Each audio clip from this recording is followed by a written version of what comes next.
Deuxième édition de Métro News pour cette semaine, mais la toute première pour ce mois d'avril. Madame, monsieur, bonsoir. Très bon mois d'avril à chacun de vous. Au sommaire, les bandits ont une fois de plus semé la terreur à Thomasin et Keskov lors d'une attaque ce mardi. Alors que l'ampleur des dégâts reste difficile à évaluer, de nombreux habitants ont été contraints de fuir et de se réfugier sur des places publiques à Pétionville. Près d'1 an après la signature de l'accord du 3 avril, des voix s'élèvent pour critiquer la gestion du Conseil présidentiel de transition. Tandis que certains réclament le départ de l'équipe en place, d'autres appellent à un soulèvement général face à la dégradation de la situation sécuritaire dans le pays. Également au titre de ce mardi, des mesures sécuritaires ont été mises en place pour faciliter la reprise des vols internationaux à Port-au-Prince, selon les autorités. Le gouvernement affirme travailler sans relâche afin de répondre aux exigences de la FAA.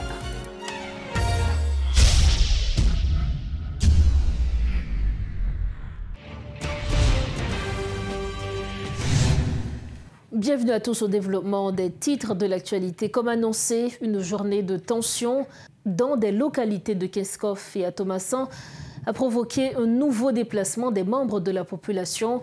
Des dégâts sont rapportés par des riverains. Certains d'entre eux qui se sont réfugiés sur la place Saint-Pierre à Pétionville ont critiqué le laxisme des autorités face au développement de cette activité criminelle qui touche presque toute la capitale. Ils ont aussi appelé à la mobilisation citoyenne pour faire face aux gangs armés. Suivez ce reportage de Réti Fortuné. Dans certaines localités à Keskov, la pression liée à la terreur des gangs a suscité un vent de panique, provoquant le déplacement d'une partie de la population. Avec leurs enfants et munis d'un mince bagage, c'est sur la place Saint-Pierre à Pétionville que certains d'entre eux se sont réfugiés ce mardi. Sous le choc, ils ne s'expriment que difficilement concernant ces événements récents. Nous me font évacuer parce que matin je fait tout en au grenier. Tout le monde peut courir quitter caillou, moi tout prêt à me quitter tout. Me font déplacer. Mais c'est parce que belle, moi la pété mais différent moi parce que moi pas arrêter parce que me trois petits. Si des groupes d'autodéfense aidés par d'autres membres de la population et des policiers ont tenté de résister, les bandits ont quand même réussi à imposer leur loi. Le bruit de cette violence a retenti jusqu'à Thomasin, contraignant les principaux commerces à baisser leurs rideaux de fer. Entre peur et sentiment de révolte, ces citoyens expriment leur désespoir.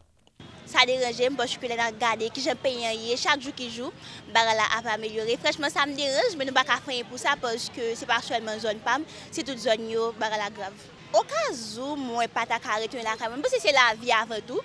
Donc, c'est déplacé et puis bon Dieu lui-même, la qui s'est ensemble avec moi. C'est toute la capitale qui est menacée par ces groupes armés qui défient au quotidien les mesures de sécurité érigées dans les quartiers. Des interrogés se montrent très remontés contre les autorités qui ne se préoccupent pas d'une situation qui ne cesse de s'aggraver. Si nous quittons le groupe, ça a plus. Fiscalisation qui vient dans la tête, c'est bio l'État marché fermé. Et là, si le peuple a compris, début l'État a c'est DGI, c'est OAVCT. Mais tout près là, depuis le peuple a fermé, quand l'État va jouer un cob, nous ne pouvons jamais faire calculer ça. Et puis tout, messieurs politiciens, nous ne pouvons jamais côté une rive dans un abri. OK? Alors, on attend pour nous faire chantage pour nous faire bagarre pour l'élection, mais c'est dommage. C'est bien compté, mal calculé. Ville là, bon, bah, sous compte PC soit monde, bah, qui compte qui jamais vivre, c'est bons amis qui passent, qui ouem, qui jamais vivre. Mais quand là, moi, ça me demande de l'État. Il faut l'État faire un genre pour le pays, parce que si le pays a en deuil, le pays a comme ça, qui ça moun yo pas le faire? Quand y a moun yo regarde qui moun yo sous place là, la place a vient tourner presque. Poubelle, parce que pas qui a place à la là. Alors que le nombre de victimes et de zones sous l'emprise des gangs continue d'augmenter, les autorités tardent à inverser la tendance. Au contraire, les institutions étatiques du centre-ville fuient également la violence. Face à la persistance de l'insécurité, le gouvernement prévoit d'investir 31 milliards de gourdes dans le renforcement des forces de l'ordre. Selon le projet de budget rectificatif 2024-2025, actuellement en discussion au Conseil des ministres, sur cette enveloppe, plus de 7 milliards de gourdes seront allouées à l'acquisition d'équipements stratégiques pour la police nationale d'Haïti. Par ailleurs, 4,4 milliards de gourdes serviront à moderniser et à déployer les forces armées d'Haïti, indique un communiqué de la primature.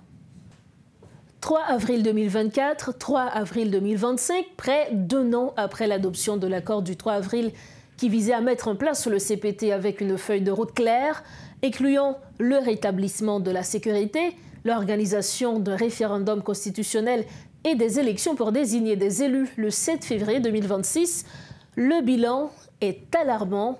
12 mois plus tard, la situation sécuritaire s'est considérablement dégradée. Les gangs ont étendu leur emprise sur plusieurs communes du département de l'Ouest et récemment dans le centre, plongeant le pays dans une spirale de violence. Les affrontements ont déjà causé plus d'1 million de déplacés et des milliers de morts. Malgré l'appui d'une force multinationale à la PNH, les résultats restent insuffisants avec au moins 2 membres de cette mission tués en un mois sans avancée significative. Face à cette impasse, plusieurs structures manifestent pour exiger le départ du CPT et même certaines entités ayant contribué à sa mise en place expriment leur mécontentement quant à la gestion de la transition. Des organisations politiques, syndicales et patronales comme ADI, UNIR, Force Louverturienne, réformistes, aidées entre autres, exigent un changement de gouvernance. Malgré le nouveau budget, n'est-il pas trop tard pour le CPT de donner des résultats, sachant qu'il lui reste environ 6 mois avant l'échéance du mandat de cette transition? Et pour commenter l'actualité, nous recevons le leader du parti UNIR et membre du collectif du 30 janvier, Clarence Renoir. Monsieur Renoir, bonsoir. Merci infiniment de votre disponibilité. C'est un plaisir toujours de répondre à votre invitation à Metro News, Rose Berlin. Merci pour l'invitation encore une fois. Bonsoir. Bonsoir à tous et à toutes. 3 avril 2024, 3 avril 2025. En moins de 72 heures, l'accord du 3 avril qui a donné naissance au Conseil présidentiel de transition aura 1 an. Le Conseil qui avait notamment comme mission de rétablir la sécurité. Aujourd'hui, nous voyons que la situation sécuritaire s'est dégradée. Vous, au niveau du collectif du 30 janvier, vous aviez exprimé aujourd'hui une position assez stricte. On va dire que vous vous êtes désolidarisé au Conseil présidentiel de transition. Pourquoi ce choix aujourd'hui, Monsieur Renoir? C'est une décision dictée par une réalité qui est claire, évidente, c'est que le Conseil présidentiel de transition a échoué. Et effectivement, je peux parler au nom du collectif 30 janvier qui, depuis le 6 octobre, s'était déjà désolidarisé du Conseil et avait rappelé son représentant au sein du Conseil, mais qui n'a pas suivi les recommandations du collectif. Mais pour moi, je peux parler aussi au nom de UNIR pour dire que nous sommes totalement en désaccord et aussi insatisfaits du bilan de cette année de transition qui a été confiée à un Conseil présidentiel, sachant que peut-être que les Haïtiens allaient pouvoir se mettre ensemble pour s'attaquer au problème majeur de l'insécurité, qui est le problème numéro 1, la priorité numéro 1 des Haïtiens. Et comme vous l'avez dit, la situation ne s'est pas seulement dégradée, mais elle s'est aggravée aux Berlin. Et si on regarde ce qu'il y avait en Haïti en février-mars 2024, par rapport à aujourd'hui, c'est que nous avons enregistré plus d'1 million de déplacés, plus de territoires perdus, plus de victimes, et une incapacité flagrante de l'État. Je dis incapacité, mais ça peut être aussi un peu de complicité de l'État, du gouvernement, du CPT, par rapport à une situation qui est alarmante, où les gangs s'attaquent de plus en plus à des départements, des quartiers et prennent les espaces du territoire national, du territoire de Port-au-Prince, de la zone métropolitaine. Donc, nous sommes clairs, cet échec étant constaté par tous, le Conseil présidentiel doit soit se transformer ou disparaître pour éviter le pire. Alors, il y a eu plusieurs partis politiques qui, d'ailleurs, étaient partie prenante de l'accord du 3 avril, qui aujourd'hui ont exprimé la volonté de voir le Conseil présidentiel de transition démissionner. C'est le cas notamment du parti Aidé et aujourd'hui avec le collectif du 30 janvier. Plusieurs partis aujourd'hui se expriment cette volonté. Lorsque l'on sait que plusieurs de ces partis étaient partie prenante de l'accord du 3 avril, est-ce qu'il n'y a pas eu des contacts avec les membres du Conseil présidentiel de transition pour qu'aujourd'hui, qu'on ne soit pas arrivé à là, Ces mêmes partis qui ont travaillé à mettre en place le Conseil, aujourd'hui demandent le départ de ce Conseil. Bon, il faut quand même se rendre à l'évidence d'une chose. Et qu'on dit, et une expression créole qui dit, pas gain ou pas boire. C'est clair que le Conseil là, pas rempli mission qui a été bali pour le remplir à la sécurité. Mais avant tout, pour qui ça, en pile monde désolidarisé de Conseil là, il y a plusieurs faits nous qu'à citer là. La première chose, c'est que la corruption s'est attaquée au Conseil et nous avons scandale BNCA. On a revenu par là-dessus parce que tout le monde connaît déjà. Oui. Nous avons parlé en pile de ça justement. Absolument. Et au sein de ce Conseil, il y a 2 observateurs qui auraient dû être là pour observer et ces yeux populations rétablir. Ils ont dit ça qui a passé au babon. Ils se sont fait complices de tout ça qui a passé en dedans. Ils ne vont jamais dire rien sur lui-même. Deuxième élément d'échec. Maintenant, sur la structuration même du Conseil. Le Conseil a été structuré pour que l'Assemblée des secteurs, c'est-à-dire des représentants des organisations et partis politiques de la société civile, du secteur privé qui étaient formés Conseil ça, c'est une assemblée qui pour réunir avec le Conseil là pour évaluer étape par étape ça Conseil là fait. Dès que le Conseil a fait un pouvoir prêter serment, il fait signer à 3 avril là, les coupé fâché avec l'Assemblée des secteurs là. Maintenant, à l'exécution de cet accord là clair, qui dit qui ça qui est pour faire, priorité à ses sécurités, ensuite réforme constitutionnelle, combattre la corruption et mettre la justice à aller vers des élections. Qu'est-ce qui s'est passé? Le Conseil là pas mis en place depuis 1 an, il y a un bagage qui prévoit dans l'accord 3 avril là qui est relé OCAG, organe de contrôle de l'action gouvernementale. Mais c'est exprès au fait, parce qu'il n'y a pas besoin de contrôler, parce qu'il y a corruption, il y a un pile de dénonciation, l'argent, renseignement et gagote qu'a fait. Donc, moi, quoi que je dis là, il y a certains gens qui étaient formés du Conseil là, et ceux-ci plusieurs, qui rendent compte que bon, échec là, il faut se rendre à l'évidence d'une chose. Donc, on ne va pas soutenir un bagage qui porter insatisfaction totale pour le peuple haïtien. Donc, moi, unir que le collectif ou d'autres, on se range du côté de la population qui est totalement insatisfaite. Et aujourd'hui, encore une fois, pour me répéter, le bilan est exécrable pour ce Conseil. 1,5 million de déplacés. La ville de Mirebalais attaquée par des gangs avec une telle facilité. Donc, il faut se questionner sur ce que fait ce Conseil et sous ça, il n'est pas capable de faire tout pour nous trouver des solutions qui apportent satisfaction pour la population.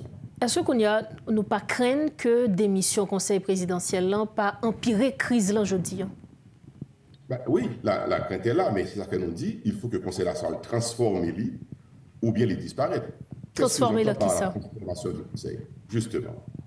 La transformation, c'est que le Conseil a dû épurer, retirer les gens qui ont dans les charge de corruption sous tête, les gens qui ne va faire rien. Il faut qu'on soit sage et on tire les leçons de l'histoire. 7 personnes, 9 personnes, c'est trop lourd administrativement, c'est trop lourd en termes de dépenses pour l'État qui est pauvre, parce que nous, ça a passé, il y a une sorte d'arrogance quelque part, il y a une sorte d'aveuglement, on cécité, dans le Conseil là, il y a circulé dans des véhicules blindés, la population lui-même a pris un balle dans la rue, elle a mouru. Donc, il a besoin de réduire la taille Conseil là pour gagner moins de charge sur l'État. C'est son première façon pour le transformer. La deuxième façon, c'est que formule 7 membres là, plus 2 observateurs là, il n'a pas marché. Il faut se retourner avec un regard lucide, sérieux vers la Cour de cassation pour associer la Cour de cassation. Il faut trouver un mécanisme juridico-politique.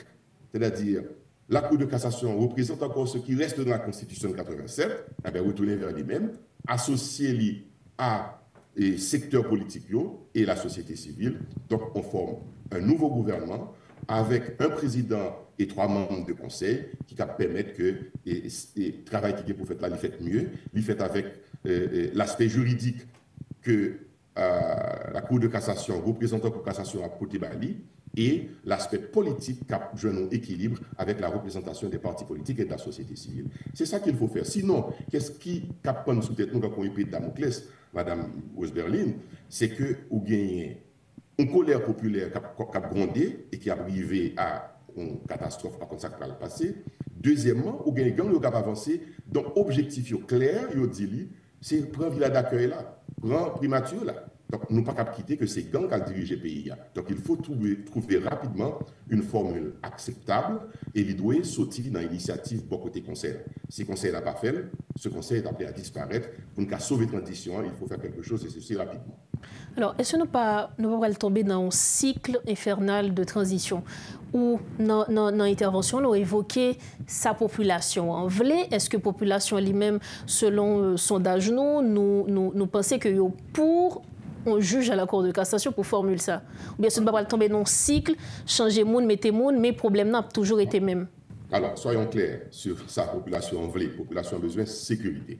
C'est la première exigence, la population en fait, a besoin de sécurité pour le vivre. Maintenant, sur l'aspect politique de la crise de Mme Ousbergen, c'est que nous avons besoin d'éviter que le Conseil présidentiel de transition arrive dans le bout, dans le terme au 7 février 2026, et puis nous constatons que le pas qu'à faire élection. À partir de ce moment, on va l'obliger de prendre une autre transition. Maintenant, pour sauver la transition, donc certaines linéarités, mais le cas de prolongation quand même, c'est aujourd'hui associer aspect juridique là avec la Cour de cassation, à conseil qu'il a remanié quelque part, j'en ai là, pour permettre que justement, ou continuer le travail qui peut être fait par pas fin fait, mais l'arrivée dans 7 février, qu'on est la prolonger juste ou faire élection. Mais si autant de 7 février arrivé pour conseiller ça, fin fait travail et qu'il n'a pas fait l'aller, on va prendre notre transition, on va demander 1 an ou 2 avant de réussir à faire élection. Donc il faut que nous gérions temps avec ça, nous sommes capables de joindre là, nous ne sommes pas capables de continuer, quitter le pays à diriger dans l'illégitimité et en dehors de la Constitution. Il faut revenir à la Constitution le plus tôt possible, en passant d'abord par le rétablissement de la sécurité. Et j'ai envie de dire un mot sur la question de ça, rétablissement de la sécurité. Donc, il faut que le Conseil là arrêté Jean Liala jusqu'au 7 février 2026. Maintenant, sur la sécurité, si vous voulez que je dise une chose, moi, je crois qu'il faut nous rendre compte d'un bagage. Conseil là, pas de résultat sur la question de sécurité, mais les forces de sécurité nationale incapables aussi de sécurité. Le millier de soldats étrangers qu'il a, Kenyans et autres, est insuffisant. C'est vrai que des matériels, mais nous manquons hommes, nous manquons monde en plus. Il faut que la communauté internationale là, pas quitter Haïti à sombrer dans le chaos, il faut que la communauté internationale là aide Haïtiens à sortir dans sa là pour que 1 million, plus que 1 million de monde qui quittait Caillou depuis 1 an, 2 ans pour certains, Caille-Caboulé, centre-ville Port-au-Prince qui est défiguré, capable de retrouver un semblant de vie pour l'école reprendre, pour le business reprendre, pour nettoyer centre-ville Port-au-Prince. Il faut que la communauté internationale vole au secours d'Haïti d'une manière ou d'une autre, parce que le peuple n'est pas capable de continuer dans sa ligne encore. Nous avons nous retourner sur la question communauté internationale, mais est-ce que nous avons un plan sur qui ça le fait? Parce qu'il est clair que membre du conseil présidentiel n'ont pas voulu démissionner. Est-ce que nous pouvons forcer à démissionner? Qui moyen de pression que nous avons pour démissionner? Il y a 2 moyens de pression pour démissionner, mais je crois qu'il faut éviter parce que c'est dans le cas où on a tombé. Soit la population fait révolte et nous commençons à gagner des signes, la manifester, il était très patient, l'attendre, mais il va avoir une solution, il commence à prendre la rue. Son premier élément, par contre, côté le cas débouché. Deuxièmement, c'est que gang a avancé sous son pouvoir. Nous ne pouvons pas quitter un politique responsable que ces gangs qui viennent prendre le pouvoir. Donc, à partir de ce moment, le jeu revient au Conseil.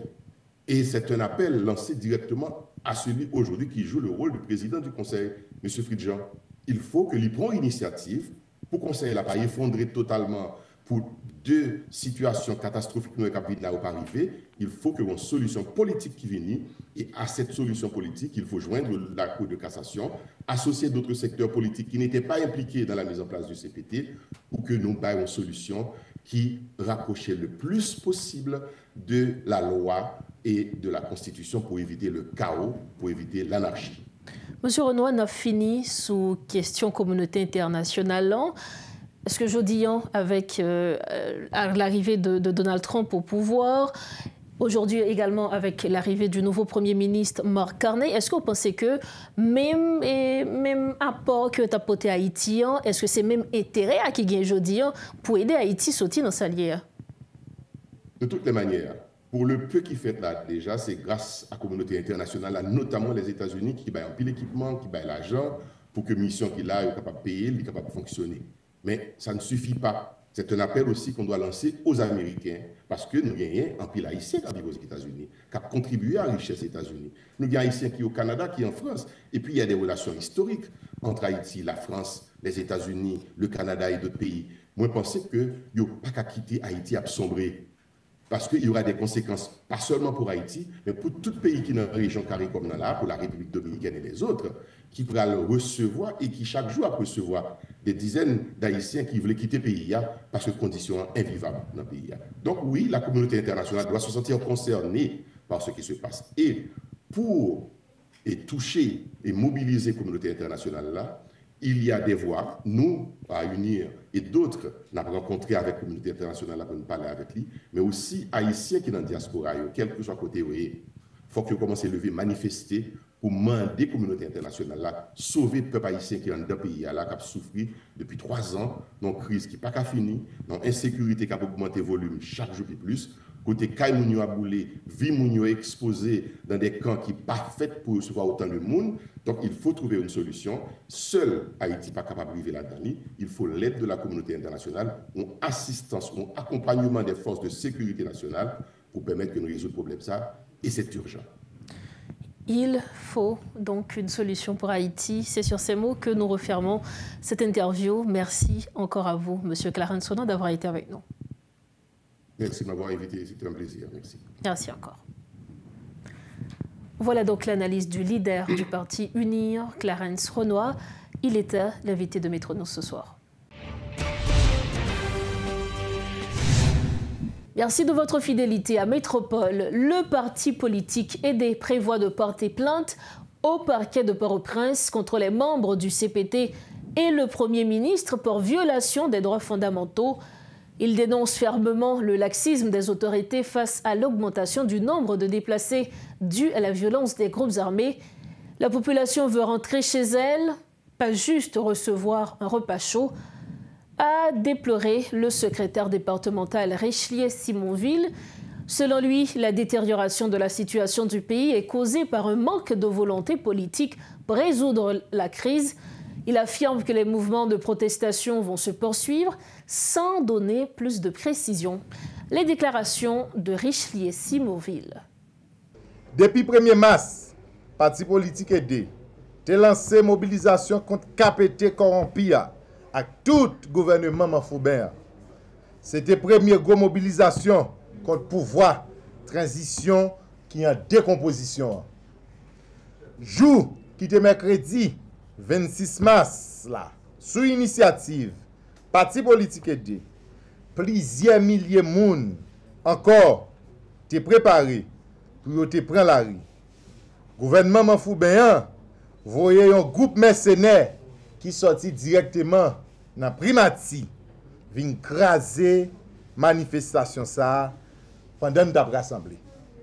C'est avec un pile coup de balle, un pile gaz lacrymogène, un pile violence, gouvernement décrié Alix Didier Fils-Aimé te choisi violer de manière systématique droit moun qui t'a manifesté pacifique.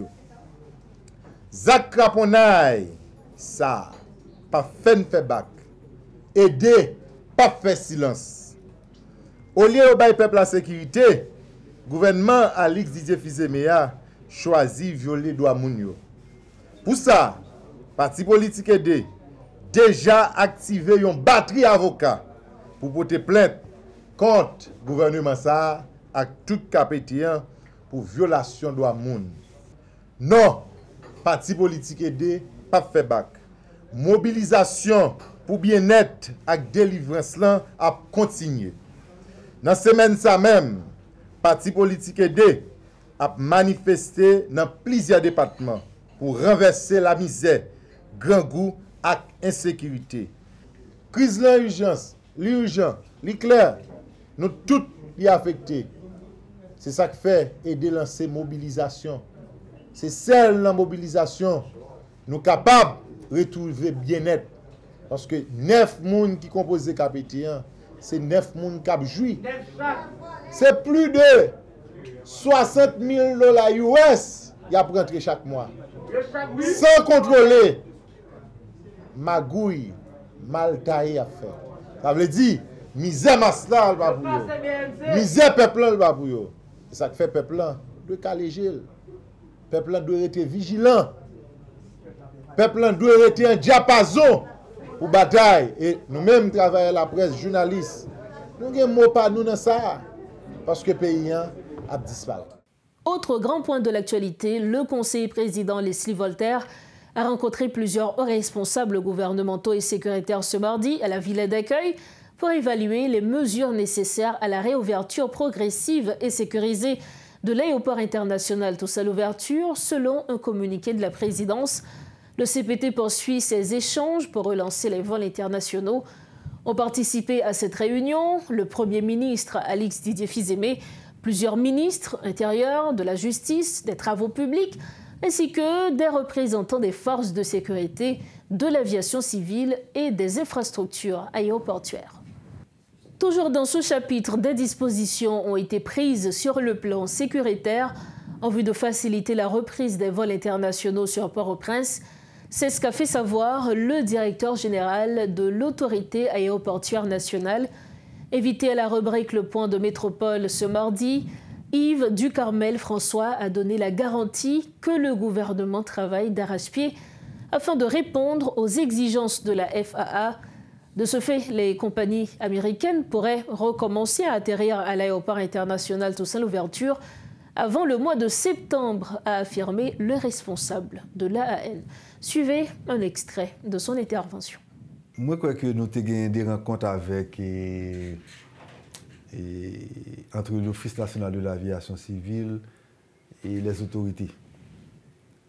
Je connais que nous travaillons pour que vraiment nous ne sommes pas capables de mettre des dates sous lit. Nous ne sommes pas capables de dire c'est demain matin, nous ne sommes pas capables de dire c'est après-demain. Mais nous connaissons qu'il y a des travaux qui sont faits avec l'autorité pour que, au plus vite, que le vol recommence.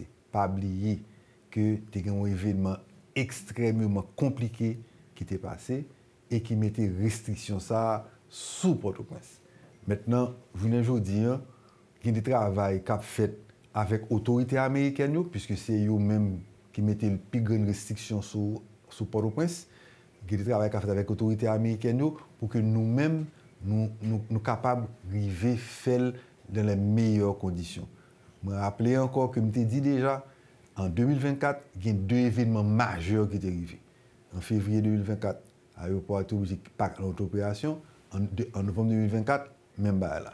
Donc, ça veut dire que nous-mêmes, nous croyons que nous avons toute disposition, puisque nous concernons tout, mais après toute disposition avec l'autorité pour que le plus vite que nous sommes capables de prendre un vol sur Port-au-Prince, ça peut prendre un vol sur Port-au-Prince. Et particulièrement, on parle des vols aux États-Unis.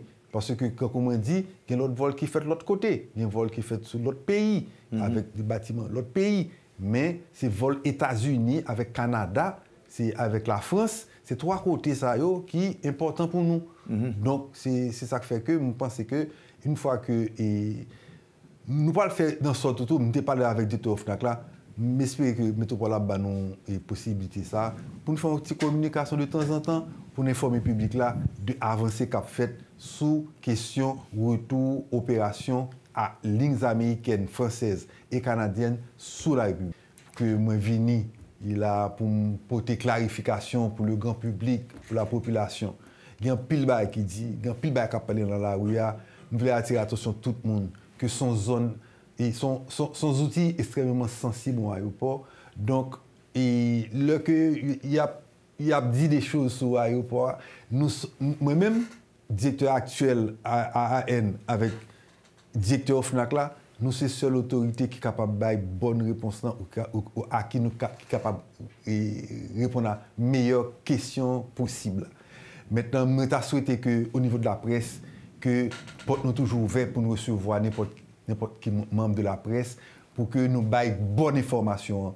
Parce qu'une mauvaise information peut discréditer le pays, une mauvaise information qui a fait que les autorités internationales, particulièrement de l'aviation civile, si des informations qui circulent sur les réseaux et qui ne sont pas conformes, ils sont capables de mettre des restrictions sur ou encore. Donc, il faut, nous devons éviter ça.